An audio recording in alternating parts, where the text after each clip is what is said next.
Saya ingat pidato Ketua Umum Ibu Megawati kan, ya kalau sampai sekjen saya ditangkap atau ditersangka saya akan datang. Itu konteksnya gimana sih Bang sebenarnya? Konteksnya mengingatkan kepada aparat penegak hukum agar tidak bermain-main dengan hukum. Karena apa? Kalau hukum tidak lagi bisa melindungi orang per orang, maka tunggu saatnya sebagai sebuah bangsa kita akan rusak, Pak. Betul nggak? Emang belum? Oh ya kan ini warning. Ya belum apa tidak kan nanti persepsi itu sama kayak OCCRP. Jadi itu cara Ibu Mega sebagai ibu bangsa ngingetin, please deh jangan main-main dengan hukum. Karena kalau sebuah bangsa mau dirusak, rusak dulu hukumnya, berantakan. No trust, public disobedient, civil disobedient. Kan kacau, Pak. Ini karena udah kadung pelajar ngomong soal OCCRP nih. Gimana tuh Bang Deddy melihat? Ada yang bilang katanya ada partai besar. Iya, yang order. Yang order. Jadi benar nggak sih? Benar nggak sih Bang? Ya dalam ilmu komunikasi itu yang disebut namanya spin. Spinning. Ya, jadi spin dokternya kan kemarin-kemarin. Ketika mereka kesulitan membantah, mereka mencari kambing hitam.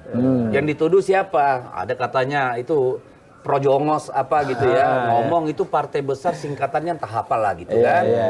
Terus ada partai tertentu juga nyebut. Lalu kesempatan nih, mumpung diserang balik menyerang. Yang diserang PDI Perjuangan dan bocor halus Tempo. Seolah-olah digambarkan ini kerjaan ini dua orang. Memang ini kan makanan untuk masyarakat yang tidak mengerti duduk perkara. OCCRP itu kan bukan lembaga baru. Ya, OCCRP itu adalah sebuah lembaga yang berisi para jurnalis investigasi dari seluruh dunia, ya. Dan kemudian mereka dibiayai oleh organisasi PBB, United Nations, termasuk juga European Union. Jadi lembaga-lembaga yang kredibel. Nah, cuma kan kemudian buzzer-buzzer nih, ternak buzzer yang jutaan jumlahnya itu di media sosial bilang buktinya mana? Kalau korupsi kapan? Berapa jumlahnya? Mereka gagal memahami bahwa yang dimaksud corrupted itu ya. Corrupt itu bukan hanya uang. Korupsi nyolong duit, walaupun itu mungkin banyak kalau kita telusuri. Tetapi corrupt itu dalam penyelenggaraan kekuasaan. Misalnya dalam hal bagaimana politik bansos kemarin, pengerahan APH, pengerahan ASN, PJ, lalu apa namanya putusan MK, putusan 90, putusan MA yang mau itu juga menganulir apa namanya dianulir lewat revisi undang-undang pilkada. Ini kan itu korup gitu. Artinya pemerintahan atau pejabat yang korup. Bukan korupsi uang, tapi korup ya, seperti file itu korup rusak. Ini pemerintahan yang rusak gitu loh. Dan buktinya mana? Lah ya orang otaknya pada cuti dijelasin juga nggak ada guna kan. Cuti bahaya. Dan memang statement dari OCCRP bilang bahwa yang dimaksud korupsi itu bukan soal uang, tapi intervensi terhadap satu sistem hukum, terus kemudian salah satunya soal kepemiluan. Ya itu sudah terjadi, tapi ini klarifikasi nih, bukan PDI Perjuangan kan yang order. Nggak ada urusan kita, nggak sampai nalar kita ke sana, Pak. Urusannya apa kita sama luar negeri? Meskipun tadi kata Takim tadi dia bilang, wah Bang Deddy apal banget soal OCCRP gitu. Loh kan kita cari tahu dong. Iya. Kayak kemarin saya ngundang B Fitri, apa sih OCCRP? Lalu kita lihat di Google. Ya kan wajar. Paham ya. Mereka bukan penegak hukum yang bilangnya ada bukti.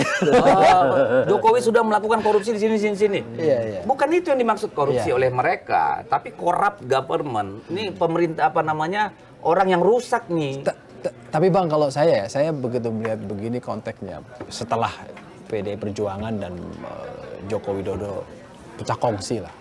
Tapi bagaimanapun kan Joko Widodo pernah jadi kader PDI Perjuangan. Dan kemudian OCCRP sebagai lembaga yang tadi Abang sampaikan punya kredibilitas yang cukup mumpuni dalam konteks investigasi dan sebagainya. Secara emosional merasa sedih nggak sih Bang? Kader lama loh, itu kader sempat berkali-kali dulu ya sebelum pecah kongsi. Bener kader atau naturalisasi? Abang Deddy yang tahu. Ya kita udah lama mati rasa ya kalau untuk yang namanya Joko Widodo. Lo enggak dong. Makanya apalagi yang belum kita kasih ke dia. Iya. Apalagi yang justru itu pertanyaan saya, Pak. Presiden udah, gubernur udah, wali kota udah, anaknya wali kota justru udah, itu, semua udah, oke. Lalu kan kemudian dia melakukan hal-hal yang menurut nalar kita, menurut standar etika moral kita, menurut standar konstitusi kita, menurut standar manusia yang baik itu semua dilabrak. Jadi ini bukan persoalan PDI Perjuangan dengan Jokowi. Oke.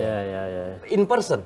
Tapi ini persoalan PDI Perjuangan dengan penggunaan kekuasaan untuk tujuan-tujuan yang melanggar batas-batas etika, moral, prinsip, nilai, termasuk konstitusi dan hukum. Jadi ini nggak ada urusannya dengan gimana perasaan gua sama Jokowi. Kok perasaan gua? Emang perasaan kami dipikirin? Nggak ada urusan.